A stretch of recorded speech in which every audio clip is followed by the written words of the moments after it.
So many went out last night and celebrated New Year's Day, and they didn't even realize that they were worshiping another god named Janus, all right, the god of beginnings. And the Lord told us not to worship idols, okay?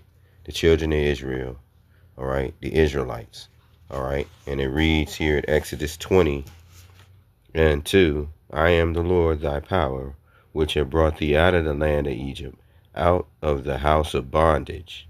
Thou shalt have no other gods before me. Okay? Thou shalt not make unto thee any graven image or any likeness of anything that is in the heaven above, or that is in the earth beneath, or that is in the water under the earth. Thou shalt not bow down thyself to them, nor serve them, for I, the Lord, who in capital letters is Yahweh, thy power, am a jealous power, visiting the iniquity of the fathers upon the children unto the third and fourth generation of them that hate me. Okay, so the January the 1st celebration is just idolatry that was brought here from the Romans and Greeks, all right, the so-called white man. All right, let's look into it further. All right, as to the meaning, the worship of Janus at New Year's refers to the ancient Roman god Janus, the two-faced deity of beginnings and endings, doorways and transitions, whose name gives us the month of January, making him central to welcoming the new year with reflection on the past and anticipation for the future. While not a formal modern worship, the concept connects to New Year's traditions of looking back and looking forward, symbolizing by his two faces, and Romans invoked him at the start of ceremonies and the year. Okay, and it goes over who is Janus, god of beginnings and transitions.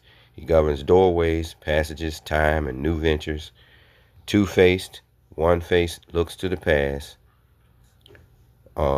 what's gone, the other to the future, what's coming. So we don't need to go any further than to know that this is idol worship, all right? Because the Lord said for us not to worship anything, okay? All right, said verse 3, Exodus 20:3, thou shalt have no other gods before me. Thou shalt not make unto thee any graven image or any likeness of anything that is in the heaven above, or that is in the earth beneath, or that is in the water under the earth. So this was created by the Romans, all right, and they brought it here to America, and around the world, everyone follows this form of worship, okay, every year. All right.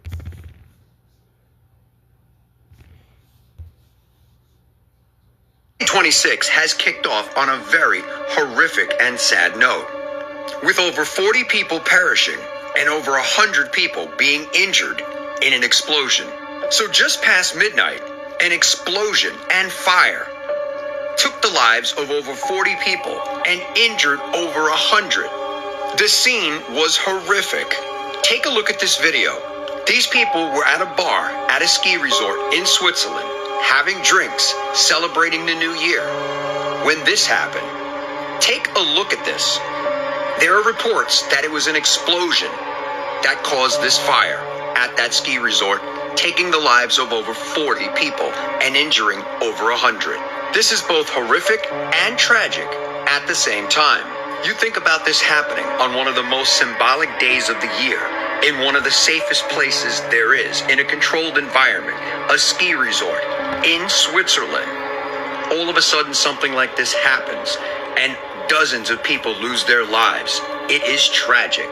But we're still yet to find out exactly all of the details as to what occurred here.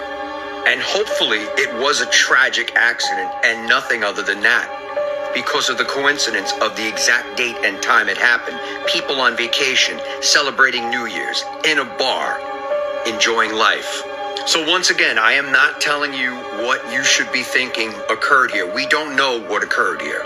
But Keep your head on a swivel no matter where you go and no matter where you are, especially on symbolic dates, such as Christmas, New Year's, big holiday events that we celebrate together, on vacations, in resorts, in locations such as this. Let me know your thoughts on this in the comments.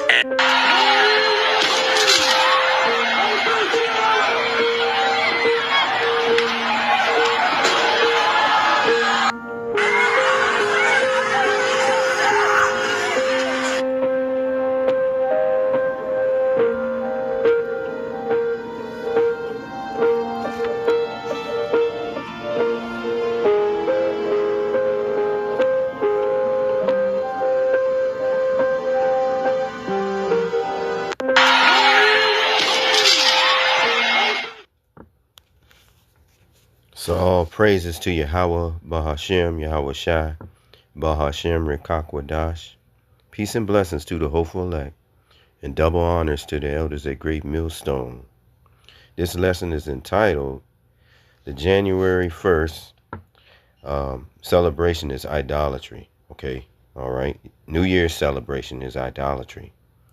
Okay, let's go to Psalms 96 and 5. It says, for we'll start at 4. Psalms 96 and 4. For the Lord is great and greatly to be praised. He is to be feared above all gods. For all the gods of the nations are idols, but the Lord made the heavens. So as you can see, all these gods in these pagan days are idolatry. And the Lord brought judgment to these people on this day. Okay?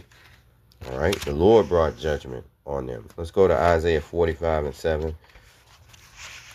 That lets you know that the Lord, he controls both sides. Okay? He has angels to do his bidding on the left and right hand side. Okay? All right? One right hand side of righteousness, left hand side of wickedness. Isaiah 45 and 7. I form the light and create darkness. I make peace and create evil. I, the Lord, do all these things. So the Lord brought judgment. Okay, there's no coincidences here. The Lord sent the angels to make this happen.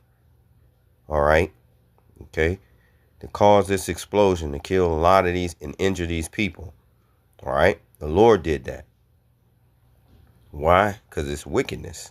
All right, and he brought judgment. Okay. All right. Let's go here to, I always read this. You got to know what time we're living in. Okay. We're not living in a time of mirth. Okay. The Lord is closing out Babylon the Great. He's slowly deconstructing this place. Okay. All right. Breaking it down. All right. Second Esdras,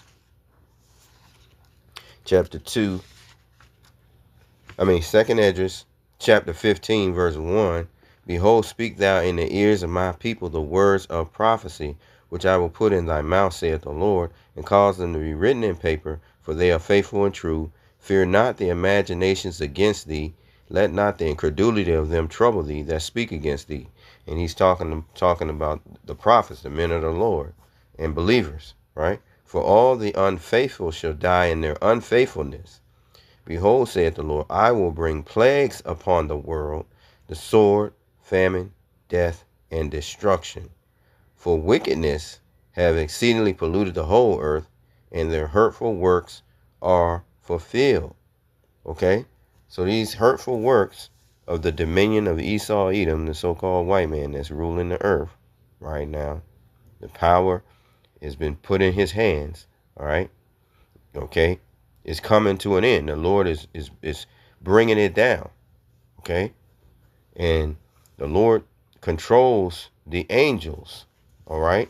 He controls the angels. He controls Satan. Satan works for the Lord. Okay? He does the bidding of the Lord. It tells you that in Job. All right? We can get that real quick. All right? All right? In Job. All right? Let's see, can I find that real quick?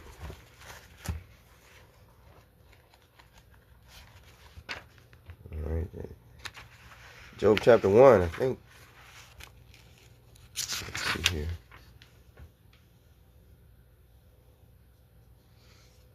Okay. All right, we go to Job chapter 1, verses 6. Now there was a day when the sons of God came to present themselves before the Lord, and Satan came also among them.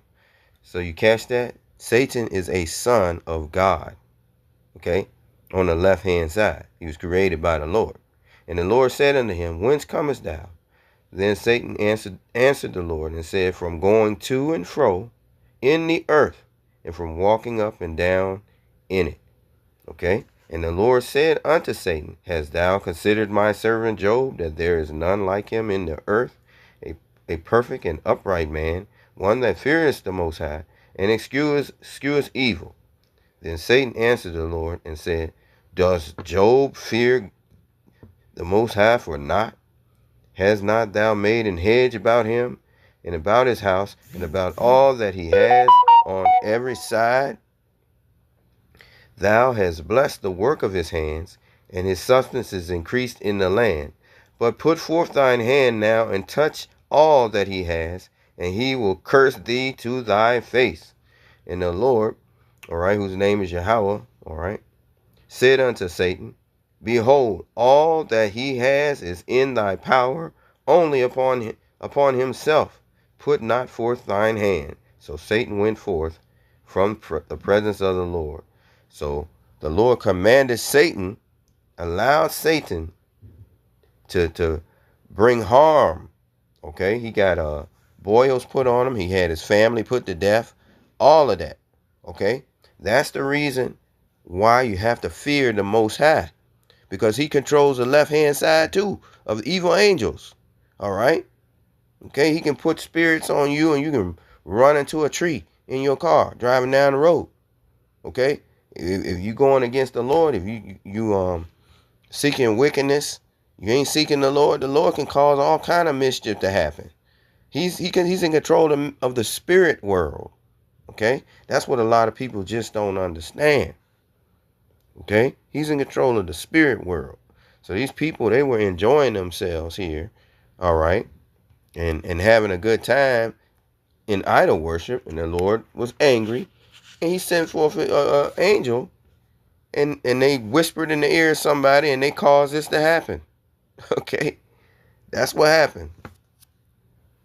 Okay, all right. So I thought I would bring that out. You have to understand that the Lord is in control of all things. He controls the spirit world, all right, and it's a fearful thing to fall into the hands of the Lord. Okay, all right. So with that, I say,